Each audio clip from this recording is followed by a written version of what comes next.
नमस्कार दोस्तों, आपका बहुत बहुत स्वागत है हमारे चैनल नॉलेज टॉपिक में। साल 2018 की बात है। 16 लोग एक खुफिया अंधेरे रास्ते से जा रहे थे।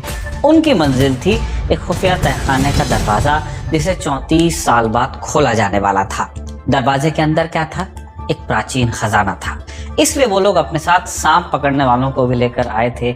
लेकिन जैसे दरवाजे के पास पहुंचे, एंटी क्लाइमैक्स हो गया। पता चला कि खजाने की चाबी ही गायब है। सैकड़ों साल पुराना एक मंदिर, एक खुफिया कक्ष, सोने चांदी के आभूषणों और सिक्कों का अकूत भंडार और एक खोई हुई चाबी की कहानी ओडिशा के पुरी जगन्नाथ मंदिर के रत्न भंडार की है। 2024 लोकसभा और ओडिशा विधानसभा चुनावों के दौरान इस रत्न भंडार को लेकर खूब राजनीति भी हुई। भारतीय जनता पार्टी ने इसे बड़ा मुद्दा बनाया। वर्तमान में इसके खोले जाने की प्रक्रिया जारी है, जिसके तहत रत्न भंडार में मौजूद खजाने की गणना की जाएगी। इस मौके पर हमने सोचा कि आपको बताएं कि जगन्नाथपुरी के रत्न भंडार का इतिहास क्या है, वो कहानी क्या है कि जब इस रत्न भंडार को लूटने की कोशिश हुई, और साथ ही जानेंगे कि प्रक्रिया क्या है। श्री जगन्नाथ मंदिर का रत्न भंडार मंदिर के उत्तरी तरफ बना हुआ है। इसकी लंबाई 8.79 मीटर और चौड़ाई 6.74 मीटर और ऊंचाई 11.78 मीटर है। इस खजाने में भगवान जगन्नाथ, उनके भाई बलभद्र और बहन सुभद्रा के वस्त्र और आभूषण रखे हुए हैं। साथ ही सालों से मंदिर में चढ़ाए जाने वाले रत्न और जवाहरात, सोना चांदी आदि भी इसी भंडार में रखे जाते हैं। रत्न भंडार में 2 चैम्बर हैं, एक बाहरी चैम्बर और दूसरा भीतरी चैम्बर। दोनों में आभूषण और रत्न है, लेकिन इसके खोले जाने के नियमों में अंतर है। 1960 में बनाए गए नियमों के अनुसार खजाने की चीजों को 3 भागों में बांटा गया है।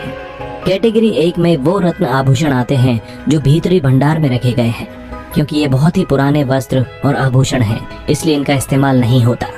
कैटेगरी 2 में वो रत्न जो खास मौकों पर इस्तेमाल होते हैं, मसलन स्वर्ण वस्त्र, जिन्हें रथ यात्रा जैसे खास मौकों पर ही बाहर निकाला जाता है। इसके बाद आती है कैटेगरी 3।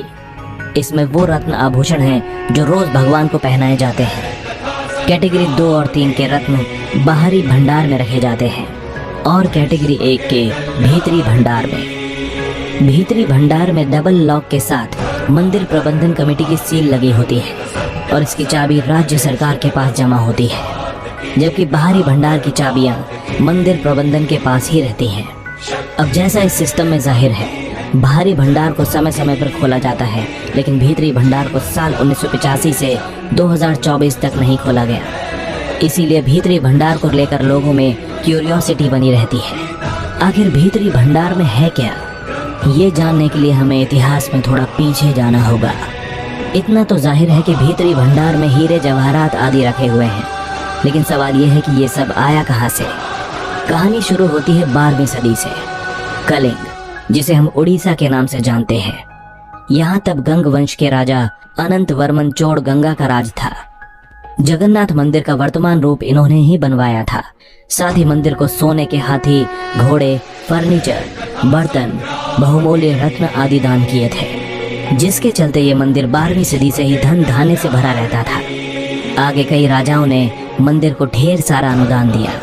उदाहरण के लिए जगन्नाथ मंदिर के ऐतिहासिक दस्तावेज मदला पंजी के अनुसार राजा अनंग भीम देव ने श्री जगन्नाथ को लेकर लगभग 14.5 लाख ग्राम सोना दान में दिया था, जिनसे भगवान की मूर्तियों के आभूषण बनाए गए।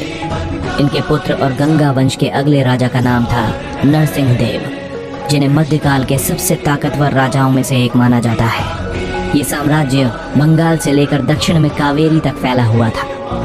राजा कपिलेंद्र के बारे में एक शिलालेख में जिक्र मिलता है कि दक्षिण के अभियान के बाद जब वो वापस लौटे तो वो अपने साथ 16 हाथियों में लाद कर सोना लाए थे। ये सारा सोना उन्होंने श्री जगन्नाथ को दान कर दिया था। 16वीं और 18वीं सदी के बाद इस रत्न भंडार में इतना सोना जमा हो गया था कि इसे 18 बार लूटने की कोशिश हुई। रत्न भंडार को लूटने की कोशिशों में सबसे प्रमुख नाम आता है काला पहाड़ का। काला पहाड़ ने उड़ीसा के राजा मुकुंद देव को हरा दिया और उड़ीसा पर कब्जा कर लिया। इसी दौरान काला पहाड़ ने श्री जगन्नाथ मंदिर के रत्न भंडार में भी खूब लूटपाट मचाई। इसके अलावा भी मंदिर पर आक्रमणों की कई कोशिशें हुई। कई बार मूर्तियों को दूसरे स्थानों पर छिपाना पड़ा और रत्न भंडार को भी काफी नुकसान हुआ। रत्न भंडार के अंदर क्या क्या है? अंग्रेजों के समय में पहली बार इस रत्न भंडार का एक विस्तार पूर्वक सर्वेक्षण हुआ था। इसीलिए साल 1978 में उड़ीसा सरकार ने गवर्नर बी.डी. शर्मा की अध्यक्षता में एक कमेटी बनाई जो मंदिर के उचित प्रबंधन के सुझाव दे सके। इसी कमेटी ने आखिरी बार रत्न भंडार के रत्नों की इन्वेंट्री बनाई थी। इस आखिरी इन्वेंट्री से पता चलता है कि भीतरी रत्न भंडार में 43.64 किलो के 367 सोने के जेवर और 148.78 किलो के 231 चांदी के जेवर थे। भीतरी रत्न भंडार को इससे पहले 2 बार और खोला गया था, साल 1982 और 1985 में। हालांकि तब इन्वेंट्री नहीं बनाई गई थी। इसके बाद भीतरी भंडार को कभी नहीं खोला गया। जैसा कि हमने बताया कि 1984 के बाद भीतरी भंडार आज तक नहीं खोला गया था। इसीलिए साल 1978 में उड़ीसा हाई कोर्ट ने भंडार को खुलवाने का आदेश दिया ताकि कमरे की मरम्मत आदि की जा सके। एएसआई को कमरे का सर्वे भी करना था, ये देखने के लिए कि भीतरी भंडार के आभूषणों को रख रखाव या मरम्मत की जरूरत तो नहीं। एएसआई कमरे को खोलने ही जा रही थी कि तभी पता चला चाबी गायब है। अब नियम के हिसाब से चाबी गवर्नमेंट ट्रेजरी के पास होनी चाहिए, लेकिन डिस्ट्रिक्ट मजिस्ट्रेट की तरफ से कहा गया कि चाबी गायब है। हो हल्ला मचा ही था कि अचानक एक दिन कहा गया कि जिले के रिकॉर्ड रूम में डुप्लीकेट चाबी सील बंद लिफाफे में पाई गई है। नियमों के हिसाब से डुप्लीकेट चाबी होनी नहीं चाहिए थी। यहीं से मामले ने तूल पकड़ना शुरू किया। काफी हंगामे के बाद तत्कालीन मुख्यमंत्री नवीन पटनायक ने जांच के आदेश दिए। अब नई सरकार में भीतरी भंडार को खोले जाने की प्रक्रिया शुरू हो चुकी है, जिसके तहत और नए सिरे से रत्नों की गिनती होगी और एक नई इन्वेंट्री बनाई जाएगी। इसके बाद ही पता चलेगा कि वर्तमान में रत्न भंडार के अंदर क्या क्या रखा हुआ है।